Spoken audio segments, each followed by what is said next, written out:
Welcome to another OU Insider Under the Visor YouTube Live powered by Riverwind Casino. My name is Brandon Drum, Parker Thune, Spencer Forsythe on the board. Oklahoma 5-1. We're going to talk about that. We're going to talk about the Texas game, obviously, but we're also going to dive deep into South Carolina. How can OU fix the run game? Some recruiting talk, offensive line, injuries, Mateer, answering your super chat questions, and a whole lot more on this YouTube Live powered by Riverwind Casino. But before we do all that, Parker, let's thank our sponsors. Yes, let's do that. And by the way, I already noticed this comment in the YouTube chat. It's one of the greatest compliments we've ever received from Dalton Myers, who said, "Why does the intro sound like it came from a 2000s Madden soundtrack?" I don't know about you, Brandon, but I take that as an enormous compliment because those 2000 Madden soundtracks were bangers. Absolute bangers. But yes, thank you to Riverwind Casino, our presenting sponsor. It's been the OKC area's premier gaming destination for nearly 2 decades now, almost 3,000 electronic games, table games, bars, and dining options, plus the best live music in the metro. It's no surprise that Riverwind is always a good time. Thanks also to Jana King, a proud partner of OU Insider, OU Athletics, and the greatest team to ever clean, delivering spotless results and solutions from stadiums to any size business across the country. Check out which of their solutions is best for you by going to janiking.com. That's JANIKING.com. Thank you to Bubs Naturals. And yes, folks, this is a new sponsor here. You should incorporate collagen peptides into your regular routine if you don't already, because starting in your mid-20s, your collagen production starts to naturally decline in your body. I've been using collagen peptides for about 2 years now. Would recommend that everyone go that route. And if you do, helps you lose weight. Bubs is the brand you're going to want to work with. Now, it's no junk, zero sugars, sweeteners, or fillers, sustainably sourced from grass-fed, pasture-raised cattle, and it mixes seamlessly. So if you're not familiar, it's a powder that dissolves into coffee, water, or smoothies without taste or clumps. And Bubs Naturals is also a tribute to former Navy SEAL Glenn Bub Doherty, a national hero who laid his life down saving Americans in Benghazi, Libya. Glenn was a friend to so many, including the founder of Bubs, Sean Lake, and Glenn's call sign in the Navy was Bub. So the DNA is woven into the Bubs brand, and Bubs donates 10% of all profits to charity in Glenn's honor, starting with the Glenn Doherty Memorial Foundation. So live better longer. For a limited time only, our listeners are getting 20% off at Bubs Naturals by using code OU Insider at checkout. Just head to bubsnaturals.com and use code OU Insider, and you're all set. After you purchase, they'll ask you where you heard about them. Please support our show and tell them we sent you. Finally, a word from Prize Picks. Regardless of whether you're paying attention to college football, NFL, MLB, all of the above this fall, you can turn your ball knowledge into real winnings, real money via Prize Picks. It's simple to play. Just pick more or less on at least 2 player stats, and if you get your picks right, you could cash in. Prize Picks is the only app that offers stacks, meaning you can pick the same player up to 3 times in the same lineup. So want to pick more on Baker Mayfield's pass yards, rush yards, and touchdowns this weekend? Well, now you can pick all of them in the same lineup only on Prize Picks. How you play is up to you. Prize Picks puts their users first, so all withdrawals are fast and secure. They offer Venmo, Apple Pay, MasterCard, and more for quick and easy deposits into your account this football season. So download the Prize Picks app today and use code OU Insider to get $50 in lineups after you play your first $5 lineup. That's code OU Insider to get $50 in lineups after you play your first $5 lineup. Prize Picks, it's good to be right. All right, Parker, let's talk about it. Obviously, Oklahoma loses 23-6 against the Longhorns this past weekend. Mateer comes back. Some people say early. People within the program that we talk with, they say that it was the right decision one way or the other. They stand by it. Mateer stands by it. No nonsense. Said he was ready to play. He just made mistakes with his eyes and all sorts of other things. He owned up to it. The biggest question is going to be this weekend, obviously, is 3 things. Can Oklahoma finally get the running game going? Can the offensive line, and in conjunction, can the offensive line do what they need to do to get the running game going? Can they protect Mateer? On the flip side, is the tackling issues going to roll over to South Carolina? Lenore Sellers is not an easy player to tackle to get down in the backfield. He is a big quarterback. They struggled against Arch Manning. They struggled against Trey Wisner. That was something we have not seen all season. So you would think it was a one-hit wonder, if you will, but that's a question. And I think the biggest question of them all, can they block Brian Thomas Jr. and Dylan Stewart? And that's where things fell apart for Oklahoma last year in this game. Was they couldn't deal with the pressure, and Michael Hawkins. I mean, Michael Hawkins was under duress from the jump, and it forced him into some bad decisions with the football, forced him into 3 turnovers to kick off that game, and Oklahoma was in a hole that they couldn't dig out of within 6 minutes. And so Mm-hmm.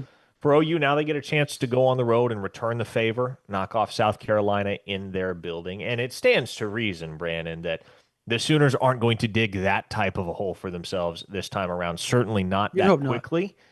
And moreover, this is a team that feels more engineered to play from behind if necessary in a game and an environment like this than last year's team was. But ideally, you don't want to fall behind. You want to be able to take the fight to the opposition, establish a sense of early dominance, and make them catch up with you, make them be reacting to the things you're doing as opposed to vice versa. So, as a reminder, folks, if this is your first week with us on OU Insider Live, first off, welcome. We have a lot of regulars around here, a lot of folks who watch us on a weekly basis, and those people know that if you have a question that you want to ensure gets answered, send it to us in super chat form. You can attach a donation of any amount to your super chat, but that will get it bumped to the top of the queue. And we promise that we will address every single super chat before we wrap it up on the stream. And our first 2 super chats might as well be rolled into one because they both came from the Green Arrow 82, who said, how much longer does Bill, DeMarco, and Joe John Finley get a pass for the crap we see on the field? And what caused Jaden Gibson? Did OU do something? With regard to Jaden Gibson, it was, I mean, he wasn't going to play this year, and it was just kind of time. And I know there were conversations in the spring as to whether Oklahoma and Jaden Gibson were going to go their separate ways, and I think it became apparent throughout August and early September that Gibson wasn't going to see the field this year, wasn't going to be available for Oklahoma, and at that point, I guess what I'm trying to say is it was very, very mutual, and it always was going to be. There's a lot of love for Jaden Gibson amongst the Oklahoma staff. Obviously, you hate what's happened to the kid and how his career has been derailed by injuries. But a change of scenery will do him some good, you would imagine. And the odds are, with where Oklahoma's wide receiver room is at, especially with some of the more sizable receivers that have found their way into the rotation, i.e., Ivan Carione and Jermichael Carter, alongside Keontez Lewis and Giovanni Gibson. They're just, first off, you had no idea what Jaden Gibson was going to look like once he did get healthy. And then even if he was fully himself, how many snaps, how many opportunities were there going to be in such a deep receiver room? So I think it made sense for the program and Gibson to go their separate ways. He's going to transfer. I don't know what the market is going to be for his services because by the time he suits up next season for whichever program he lands at next, he'll be almost 3 years removed from playing his last competitive football game. And I think that's going to be, that's going to limit his options. He's somebody that grew up a lot during his time at Oklahoma. It was really kind of a head case when he showed up in 2022, and Emmett Jones in particular was a phenomenal influence on Jaden Gibson, and you saw that maturation process occur most specifically throughout 2023 when he was a big play machine for Oklahoma. Averaged almost 27 yards per catch, reeled in 5 touchdowns, and you hope it works out for him. You hope it works out for him wherever the next chapter in his football career occurs. As far as how much longer Bill Bedenbaugh, DeMarco Murray, and Joe John Finley, quote unquote, get a pass, I mean, and you can feel free to riff off this here, Brandon, but if you want somebody fired, I'm sorry, it's not happening this week, and it's probably not happening next week either. The Sooners started 5-0. Yes, it was an ugly performance against Texas, but one loss, a loss that puts an undefeated season to an end, is not cause to move on from a position coach in most cases. Now, I think it's a little bit different when you rewind to like 2018 when Oklahoma's defense was so legendarily bad that one loss, especially in the manner that Oklahoma lost that game to Sam Ehlinger in Texas in the Cotton Bowl. It was kind of that was the straw that broke the camel's back, and I don't think we're getting there like imminently close to that point with Bill Bedenbaugh, DeMarco Murray, or Joe John Finley, and the Sooners are still number 14 in the AP poll. Still have a lot to fight for the rest of the way. All of their goals are still in front of them, and the last thing you want to do is throw a wrench into the whole calculus and all the continuity that you've cultivated on the offensive side of the ball until you absolutely have to. And Oklahoma doesn't have to yet. They don't have to make a move. There's no urgency there to move on from one or more position coaches. And, we'll see where things land once the season wraps up. But until then, like I don't think any of those guys are getting dismissed mid-season. Sorry if that's unfortunate news to some. But I think everybody on this staff, because of where Oklahoma's at, because of the things that they still have to fight for the rest of the way, man, they're going to stick together. They're going to do everything they can to get this train back on the tracks and hope that the Sooners can get hot again. Yeah, this whole the run game's just been crap. And I get the frustration from the fan base. But you know, fans are it's labeled short for fanatics, right? Like that's what a fan is. And you're either really, really high or you're really low. There really is no in between. There's not a lot of level headedness when it's fans. And I'm like that when it comes to the Oklahoma City Thunder. I'm like that when it comes to the Denver Broncos. I'm like that when it comes to the Boston Red Sox. Like that's who I am. Um, with this job, I can't be that way. The younger version, Brandon, hell yes. I was fire everybody. I was this, that, and whatever, like it's just the way it goes. Because you're emotionally invested into it in a deeper sense than what Parker and I are allowed to be. But having said that, I get it. Like, if you don't think we don't get frustrated watching what you all get frustrated about, we get frustrated. If you don't believe, go watch the rapid reaction in the post game podcasts from last week.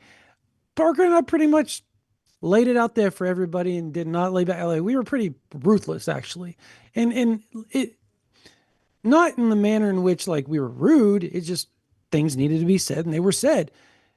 But to this, the coaches need to go or will they go or whatever. I think the run game has to get better. I think they have to figure out a way to do it. To me, it was the spread that worked the best when they had everything spread out. Split zone with some motion into the split zone worked a little bit. The fake split zone quarterback keeper worked. There's a lot of little things that worked that I felt they didn't continue to do against Texas.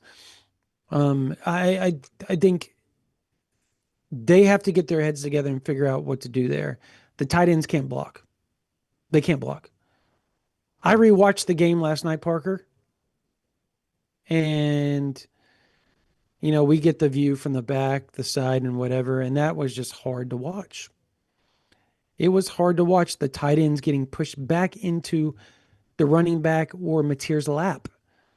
And luckily, Joe John's recruiting like real tight ends, like guys that are going to be SEC level tight ends. Unfortunately, they're just young, and some are young and some aren't there. And that's the reason why it is what it is. And I get the fans' frustration with that as well. Like, well, why aren't they there? Did he not recruit well enough? Well, the guy that they thought was going to be there and Devon Mitchell transferred. He was supposed to be the next really good tight end. He was built big. He was built strong. He's built athletic. He can move. He could catch. He could do it all. He just didn't have the mental capacity to stick around at Oklahoma. That's just what it was. On the offensive line front, 6 of your top 11 are injured, right? The other 5 that aren't injured of your top 11 are playing with like a limb that's like banged up, or they're playing with one good foot, one good ankle, one good leg, like that type of stuff. Like it's rinse, wash, repeat from 2024. And that's where I think the biggest questions need to be asked, Parker. To me, that's the biggest questions. Straight up. Like, how in the living hell does that keep happening to Oklahoma? Every other offensive lineman's get rolled up on every game, Parker. They don't get injured like that. Like, and I'll give Big Texas Crimson, Big Crimson Tex credit because he said something I thought was just spot on. They're not getting injured at other places because they're actually pushing forward, right? There's not as many people falling on the legs. At Oklahoma, it feels like they're not getting a push when it comes to the run game. Therefore, when they fall on the legs, it's not just one defensive tackle and offensive lineman falling on them. There's 2 or 3. And that's how you end up getting injured. But there's also the question of, is it something they're doing in the strength and conditioning? Like, I don't know. Like, there's, how do all these injuries keep happening? Everybody else can stay stable with their knees and their ankles except for OU's offensive linemen. It's a fair question, Parker. I don't understand. It is a fair question. It is a fair question, and it kind of feels beyond the realm of coincidence now, doesn't it? It does. It's We've ridiculous. discussed it a little bit at OUinsider.com. There's a common denominator there. Showtime 409 tosses $2. Thank you, Showtime. And said, has the intensity increased at practices? In talking with a few different program sources today, as a matter of fact, yes, that's been the vibe this week. Is naturally this team is pissed off, which my response to that is, and I think everyone's response to that is, good, you should be. You just got embarrassed for the 3rd time in 4 years by your fiercest rival. You should be pissed off. And this team, man, they're going to come out this weekend against South Carolina. You would expect with a little bit of a chip on their shoulder after taking that nosedive in the AP poll, and especially going up against a team that beat them by 25 plus on their home field a season ago. Man, if we don't see more fire from Oklahoma this weekend in Columbia, then that's a problem. That's a problem. It's been there on the practice field. Is it going to show up on Saturdays? That's a major question. Yeah, look, the intensity, I don't think is an issue.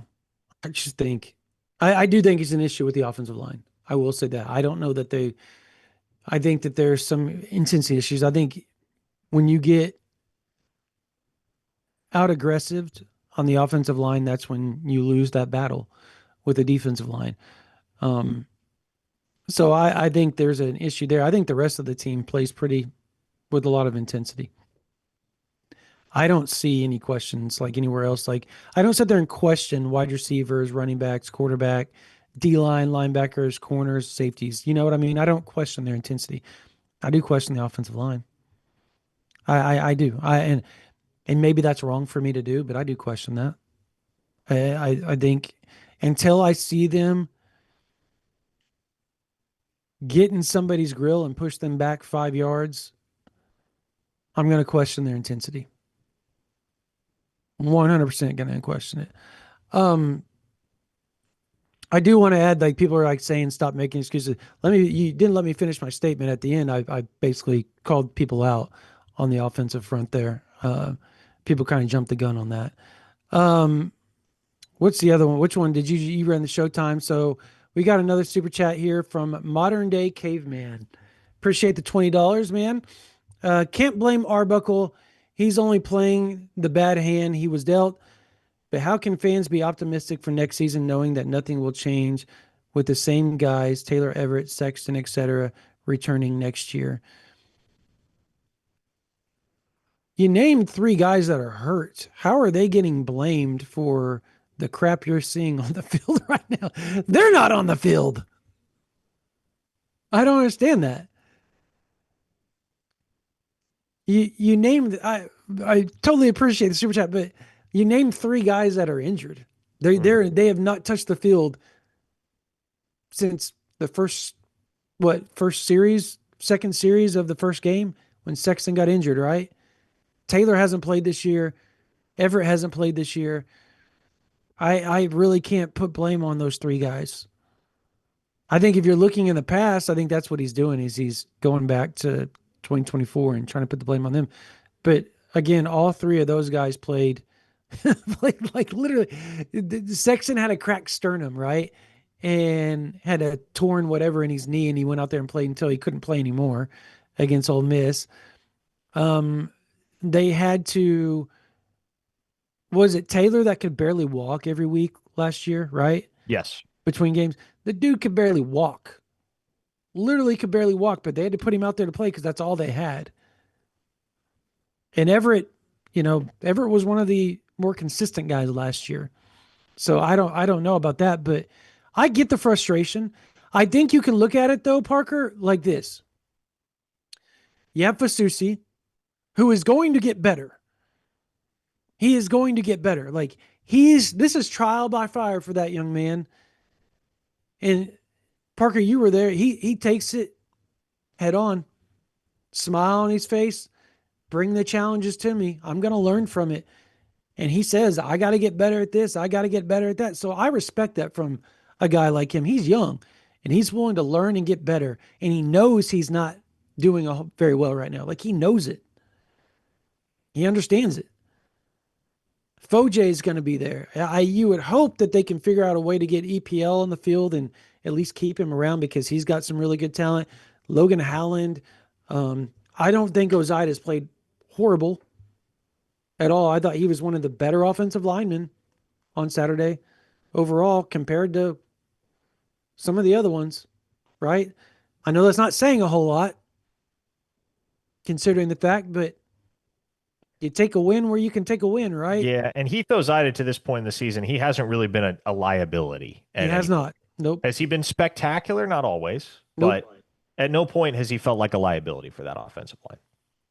Yeah, I look, they're super, super, super young. And I fully expect them, like, I think now that Nagy's got the actual transfer portal window to come in and try to do some work. Am I wrong or off base, Parker, do you think? And see if you agree with me that they're probably going to lay out some pretty good money for some top tier offensive linemen in the portal this year. You would think. Mm-hmm. You would think, right? They tried to in the spring, but there wasn't a lot to choose from. Yeah, they got Jake Michaela. Yeah. And he's been solid. He hasn't been bad, no. He's been solid, but yeah, I mean, it depends on how confident you are in some of those youngsters. Not just Michael Fasusi and Ryan Foj, but a guy like Eddie Pierre-Louis going into his junior year next season. A guy like Daniel Akinkunmi, right? If you're willing to bet on these guys to hit and be ready to step into starting roles, then great. But any way you slice it, I think you do have to go to the portal to add some experience depth, if nothing else. For sure. Maybe you don't have to go spend $1 million to get a guy that's a surefire starter because I don't know that Oklahoma is in a position where they need to go spend for an elite tackle. I would in at right particular. tackle. Like it could be right tackle where I would hear an argument for it, but I really like Isaiah Autry Dent at that position. No, And but they're we haven't excited seen about him. Logan Howland too. Yeah. And so you have options there. It's just, well, for one thing, those guys got to stay healthy, right? Mm-hmm. And so I don't know. It doesn't feel to me like, and I don't know, maybe we feel differently once the offseason rolls around. Doesn't feel like a position group where Oklahoma has a need to go get an elite body, but that might be the position group this coming offseason where Oklahoma decides, hey, we're going to make a statement. We're going to go make a splash edition and prove that we are serious about getting this line playing elite ball next year because they've done it 2 off seasons in a row, I should say. They did it with Dominic Williams, and then they did it with Jaden Knott. Dominic Williams worked out. Jaden Knott has not. But Well, maybe it's the offensive line this coming offseason where Oklahoma decides we're going to go get a dude. they got a dude in 2023 on the offensive line out of The Stanford. Rouse? Yeah, he was a Yeah. dude. Really good player for Oklahoma. They paid quite a bit of money for him as well. So, Yes, they did. Beat um, out Nebraska. That's yep, difficult to do. yeah. Couple more Uh, super chats from the hey, Green Arrow. real quick. You had to name one player just before we get the super chat.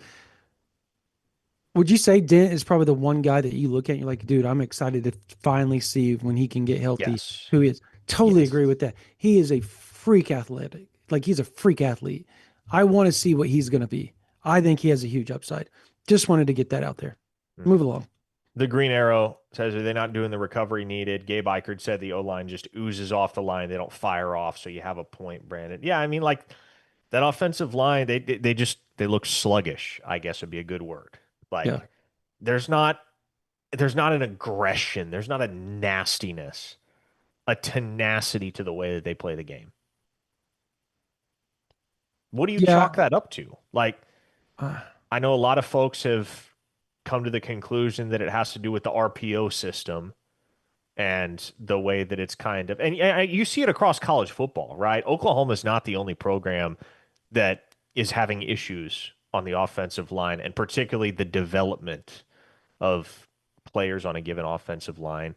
Offensive line development across the sport just doesn't seem to be in a great place.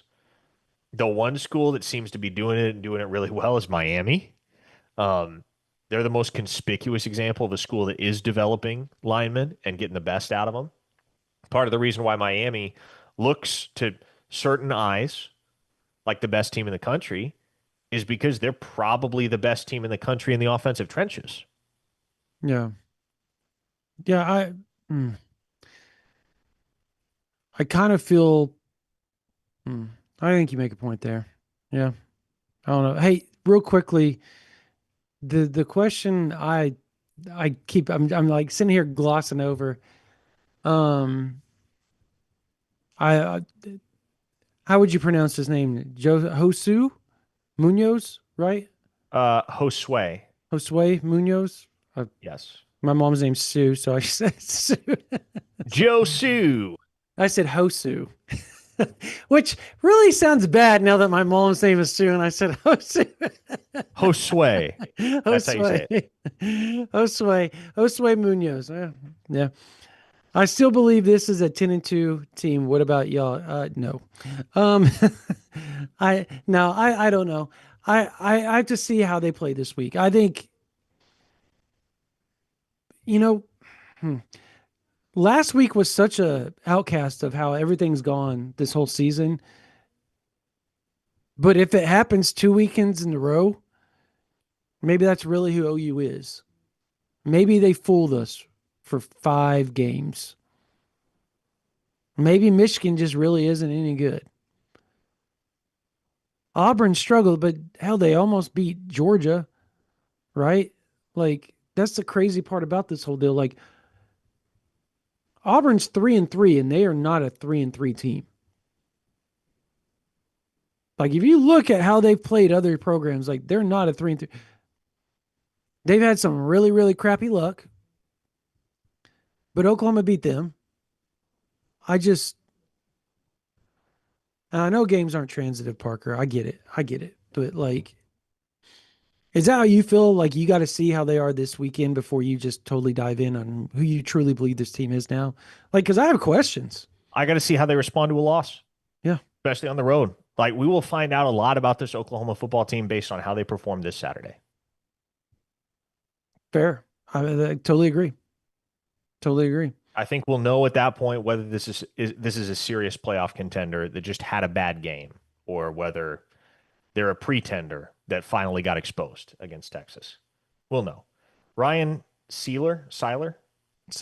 That's Siler. Yeah, for sure. says, "What's up with Lewis, and does this open the door for Elijah, or does Kearney get all those snaps?" Well, I would assume that those snaps go first and foremost to Giovanni Gibson. Um, and I know Jermichael Carter is a guy that the offensive staff's been working to get more involved. They like Jermichael Carter a lot, and think he's on the cusp of really taking a quantum leap. So You're going to see, in all likelihood, more of Gibson and Jermichael Carter at that X spot in lieu of Keontez Lewis. Elijah Thomas says hello. I would love to see more of Elijah Thomas. Totally. What in the world, man? The question I'm asking, I find myself asking, is if we didn't see him in the first half of the season, why would we see him in the second half? Because he's good enough to play. And I totally get what you're saying. I get it. Like, why waste a red shirt at this point? But Well, I mean, he's past the point of redshirting. well, true. That's true. He plays on special teams. I totally forget about that. And he's an awesome special teams player, by the way. Like one of the best. I just I don't hmm. I just feel like he has to play. Like he's athletic. He's one of the best athletes you have on the team. Let him get some play. Like what why not give him 8, 10 plays a game? Why not just say these are your plays? This is what you're gonna do. And maybe I'm crazy, but I know that they've done that to players previous seasons. Like you would see them come out and you knew something special was going to be for them because they don't know the full offense yet. They don't understand it. I mean, they did that with Caleb Williams early in his career, right? They would have him in there and he would have like 10 plays that he would know and he would rotate and play those little plays leading up. And I think K-State was the last time that was really where he just did that because he took over at Texas, but after the Texas game, but they do that all the time with quarterbacks, Parker. Why can't they do that with somebody as athletic and as gifted as Elijah Thomas? We're going to run these routes for you. Get open, catch the ball if we throw it to you. Pretty simple. Pretty simple. Block in this instance. Like, just do your job. I don't, former wide receiver, man, like, it's not that hard of a position. That's a position, if you're a freshman, you can come in and play. I just don't get it. Anyways, moving on. Jacob Matthews. Appreciate you, brother. That's big time. Hey, thank you so much for that super chat.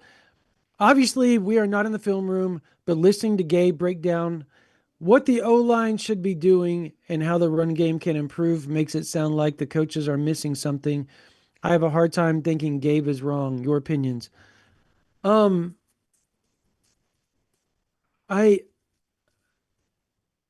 Gabe knows a lot about the offensive line. I didn't. He does.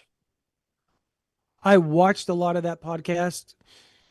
I don't watch a lot of podcasts. I do make sure I check theirs out every now and then when I can. And I did watch this one. And I'm not going to lie. He saw the same crap I was saying. And we talked about it in the postgame podcast. The spread, it worked when they ran the spread. It worked. When they went 10 or 11 personnel and split Kanik out and bring him in motion. That's what I was talking about earlier for that split zone or the fake split zone. It worked because you're allowing him to get some motion, some momentum to go up against a defensive end. He's not big enough or strong enough to really overpower any defensive lineman. And that's the problem they're running into. Anytime the tight end has to seal, it's not getting sealed. Or if they do get a seal, they're getting called for holding. And that's because they're being overpowered. They're not good blockers. And I know people want to point to Joe John. I mean, you can teach a dude to do whatever, but if they can't physically go do it on the field or just not doing it properly, what else? He doesn't really have very many options at this point. And again, I get the frustration with the Joe John Finley and all that type of stuff too. So I'm not saying that he's not to blame for that. It's just, it is what it is at this point. You either play the tight ends, split them out, bring them in motion, use them as motion, or don't play them at all and go 4 and 5 wide. Because all season, that's the only time running games work, Parker, is when the box has been light. Period. Gabe is 100% correct on that. We got another $50 super chat. Wow. From Tyler Claiborne. Appreciate you, Tyler. Thanks so much, Tyler. He says, as much as people want to blame Beatonbow, the man has developed countless stud O-linemen. He hasn't forgotten how to do that, I think he's had a crop of consistently injured guys. This is the SEC. Multiple top linemen out will absolutely be magnified. It's a I, good point. very good point. Not a very fanatic point, a very level-headed point, though. Nonetheless, respect for that point. I want to know how many people underneath that have shunned that comment, by the way. I I mean, mean, it's yeah. A lot of people are cynical towards Bill Bedenbaugh and the work he's done on the offensive or with the offensive line the last couple of years. But that's certainly the optimist's take on it. Is Bill Bedenbaugh is the same guy he's always been, and he's just been a victim of unfortunate circumstances and bad luck. And I I think the truth lies somewhere in between, I right? think you're right. Yeah. It's not necessarily one or the other. The truth in actuality is somewhere in between. I mean, Oklahoma's offensive line does need to play better, no question. And he's got to get more out of the guys that are on the field, and they have to play cohesively as a unit. But it would be easier to accomplish that. It would be easier to do that if you could keep the same five on the field on a Mhm. regular basis. And that just hasn't been the case since Oklahoma joined the SEC for Beatonbow. Yeah. Totally agree. I just think it's been, you got bad luck. I think you've got some misses on some guys too. I think that's fair to say. I think when you get the injuries, you compound that with misses on some of your backups that you thought were going to be solid players for you and they aren't. Well, that changes. The crazy thing is, and I think this is where OU fans get frustrated,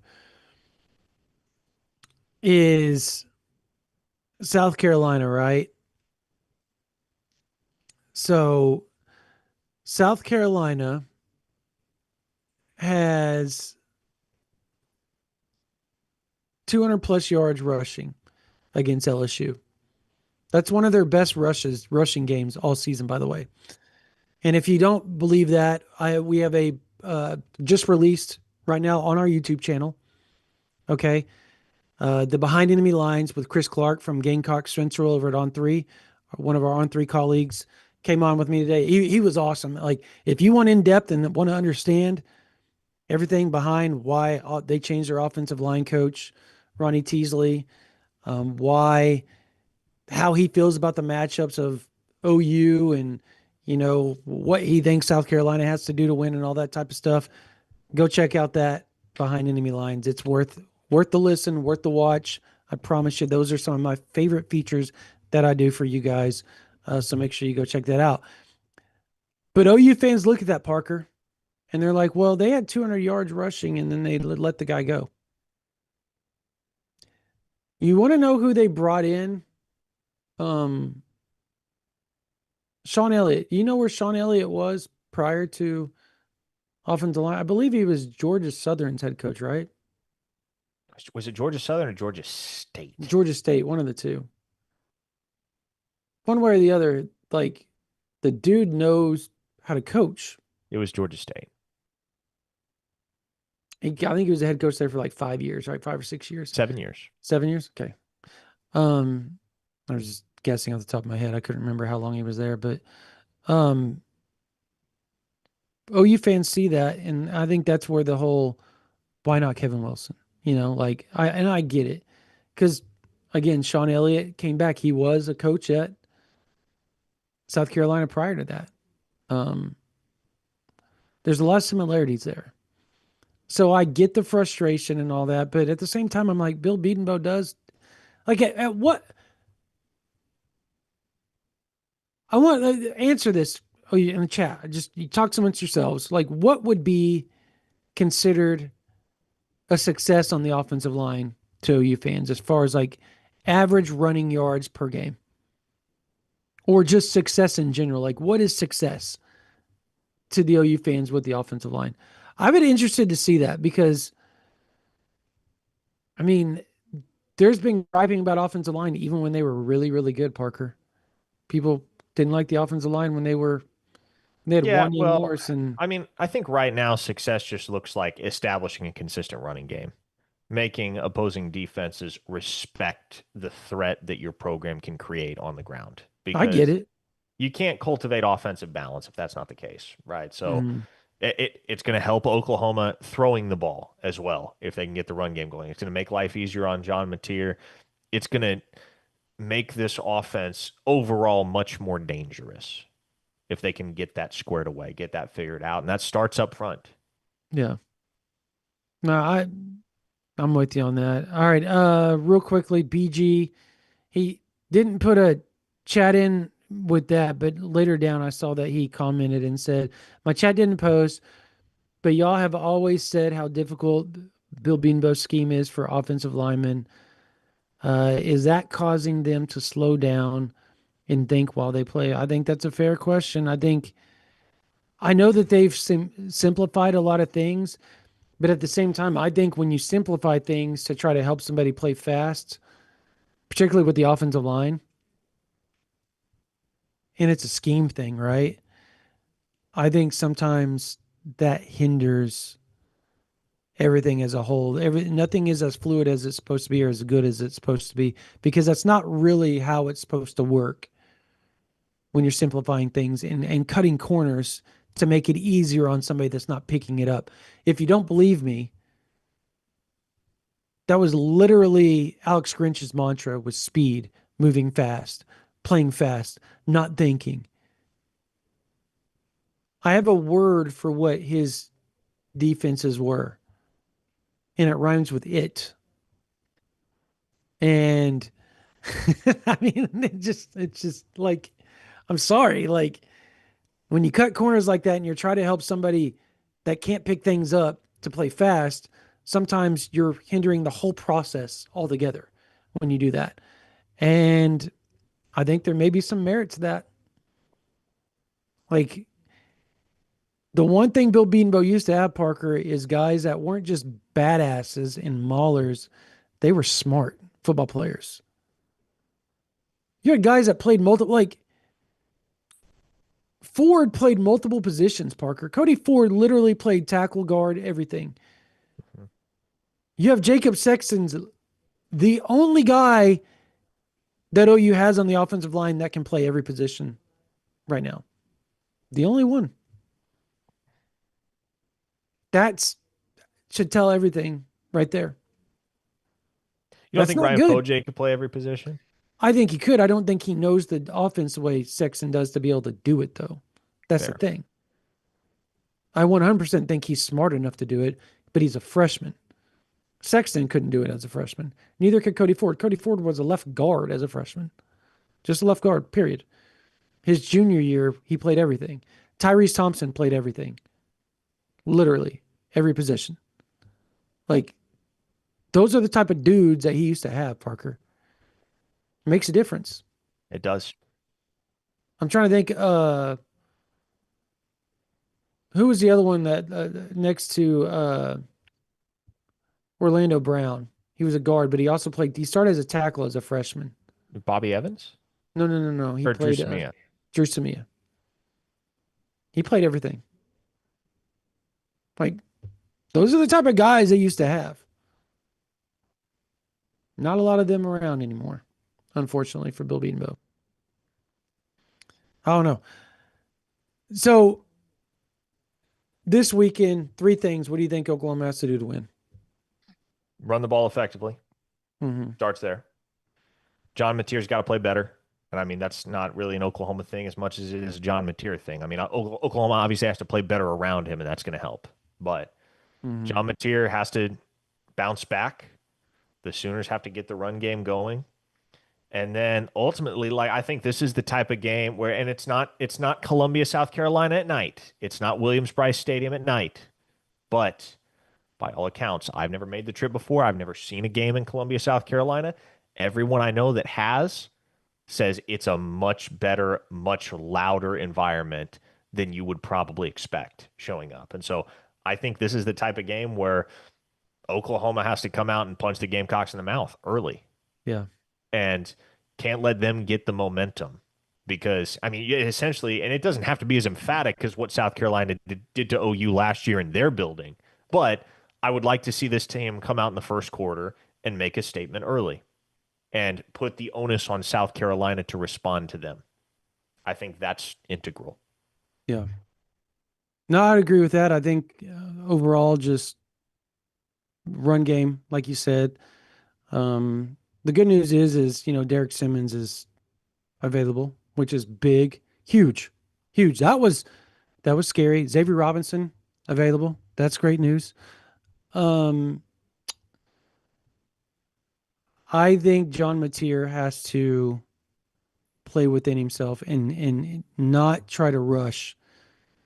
Like just watching the film, like there were times where he had plenty of time back there, but he got happy feet. I know you and I talked about that. He did. He got happy feet and forced some things instead of waiting. There were a couple of times on just over routes, um, you know, 15 to 20-yard dig routes that were crossers that he had to wait patiently for them to come open. He wasn't, and he was getting off that route far too early. And if he would have just waited or at least used his eyes to get back over, right? Move the linebacker over and then come back over, it would have been a completion and the drive still going. There were times where there was a rollout, and I know Keegan Renew is the one that posted this, and we talked about it on our post game podcast. Actually, it was the exact play I was talking about, where he rolls and the backside post wide open, and he doesn't even try to throw it. He takes off running. If he just leads him up the far hash, it's a touchdown. Touchdown. And so, like, those are little things I think Mateer has to do this weekend. You have to connect because South Carolina is proficient at forcing turnovers. And after what we've seen Mateer do over the last 6 weeks, that's scary, right? He's turned the ball over a little bit. So I think he can't turn the ball over. He has to be patient. He has to be comfortable and play within himself, not force the issue. So running game, Mateer not force the issue, don't turn the ball over. And then 3, obviously I think tackling. I just think like missed tackles killed OU versus Texas. That can't happen again. The second that does happen, Lenora Sellers is going to kill you with his legs. And that you don't want, particularly on third and long, third and shorts. Anytime you've got him in the backfield, you've got to get him down. If you do not, you're going to end up with a long, long day. Hey, real quickly, want to thank our sponsor, SeatGeek, real quickly. I know some of you all are looking for tickets for next weekend's game against Ole Miss, maybe even another home game with Missouri or LSU. Heck, probably you're even checking, maybe even some of you guys are still happy and thinking, maybe he has a chance for the SEC title game. I would hold my horses there, but maybe if you still are that optimistic, go for it. Which is why I want to give one of our sponsors of today's show, SeatGeek, a huge shout out. With over 35 million downloads, SeatGeek is the #1 rated ticketing app. There are more than 70,000 events listed on SeatGeek, including concerts, sports, festivals, and more. SeatGeek is also the official ticket marketplace of the Oklahoma Sooners. So all Sooners tickets on SeatGeek are authentic and secure. I love using SeatGeek. I used it to go watch Shane Gillis. I've used it to go watch Dave Chappelle. Obviously, OKC has a professional basketball team, right? They just won a title. I used it to go several of those playoff games. SeatGeek's not so just a place to buy tickets, but it's also one to go check and make sure you're getting a good deal on your purchase. So if you're wondering if you're getting a good deal or being overpriced on a ticket, SeatGeek has your back. Each ticket is rated on a scale of 1 to 10, so you know you're getting a good deal. So look for the green dot, which green means good, or red dot, which red means bad. Plus, every ticket back their buyer guarantee. I tell you all those cool things. I want to make sure you guys have a promo. So obviously, SeatGeek and OU Insider have come together, and we have a code for you guys, Insider 10, that will get you 10% off your next set of tickets at SeatGeek. That 10% off any ticket with promo code Insider10. Make sure you click the link in the description right below here to download the app and have the code automatically added to your account so you can use it later. Thank you, SeatGeek. All right, Parker. I know we probably have a few super chats coming That up we do. here. Yes. KW the 918 says, Parker, how bad could we use Spencer Brown Saturday? Hall of You know Famer in my what? book. Also, will we use our tight ends to block their D ends again this year? Oh my If God. if they do, fire everyone. Oh my God. I'm not a fire everyone type of person, but like that's the one thing that could happen this weekend that would make me be like, okay, fire everyone. Malpractice. That would be coaching malpractice. Not gonna happen, Malpractice. to be clear. If it did, hand him the pink slip. That would just be the worst possible scenario. Um, Unfortunately, I do think there's probably going to be situations where South Carolina forces Oklahoma to use their tight ends on the defensive end, just from a schematic standpoint. Um, and I'll be willing to wager when that happens, Parker, that that play goes for 1 or negative yards. No more than 1 yard, but mostly negative yards. Just throwing that out there. Hey, so James Franklin fired at Penn State. We haven't talked about that. Billy Napier is probably going to be history of Florida here before long too. That's out there. Yeah.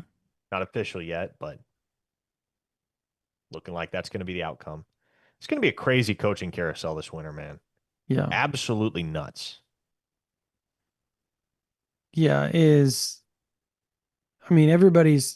so many fans talking about Brent Venables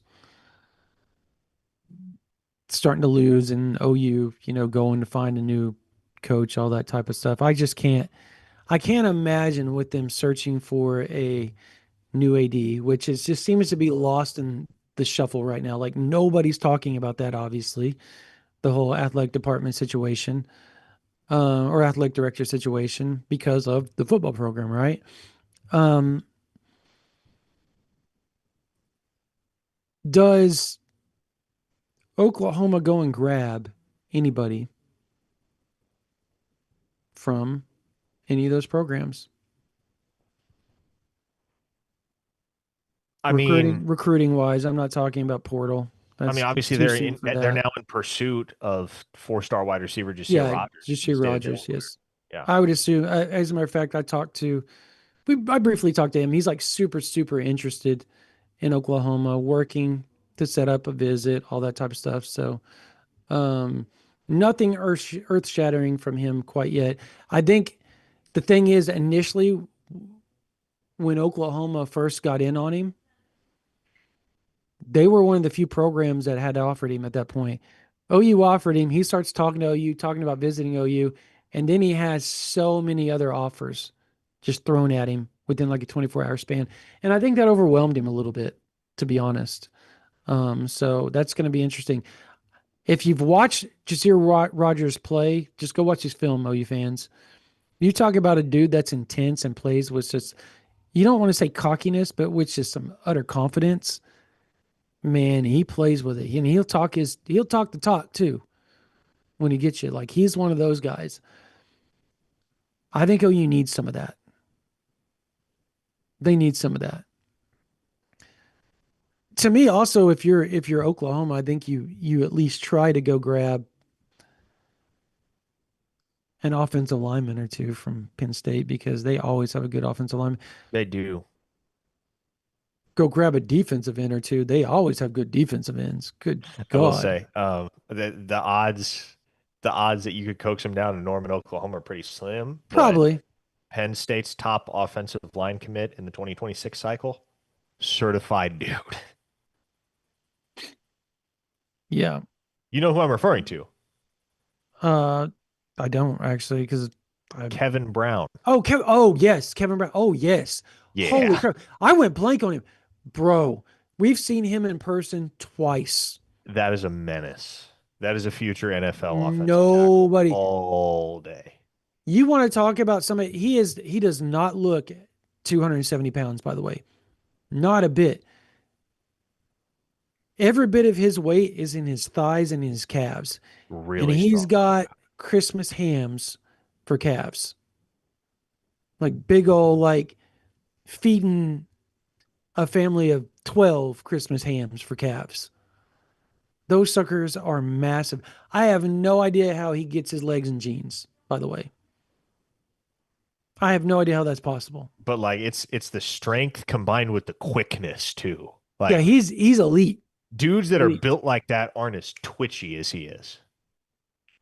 He is elite. Elite. He's a special prospect. Yeah. That would be something. I remember I believe OU offered him after Rivals camp last year, right? Was it after the Rivals camp they offered him last year? Yes. Yeah. I don't know that he'll leave Pennsylvania. He's from Pennsylvania. I believe he's from Harrisburg, Pennsylvania. That is correct. Wow. See, top of my head.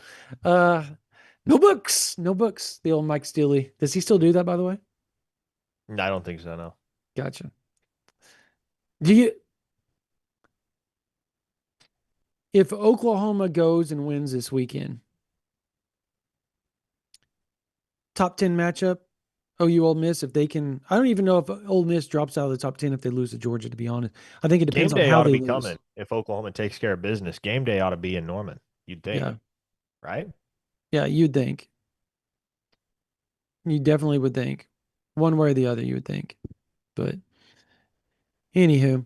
All right. Well, that's going to do it for this version of the OU Insider Under the Visor. Sooners YouTube Live, powered by Riverwind Casino. If you're not subscribed to this podcast, if you're not subscribed to our Twitter, if you're not subscribed to our YouTube, subscribe.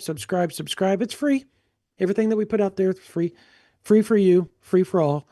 And we put content out. Like I said, we've got the Behind Enemy Lines right now over posted on our YouTube and on all podcasting platforms, audio as well. Make sure you listen to that. Chris Clark from Gamecock Central, our On Three Brethren, came on and he was fantastic. I think you all will love it. Really, really dove into the deep details of South Carolina and the matchup between OU and South Carolina. He knew it all and really broke things down for you guys. And I think it's going to be a really interesting listen for you guys to understand where South Carolina is at as a program and as a team heading into this matchup and how they match up to Oklahoma as well.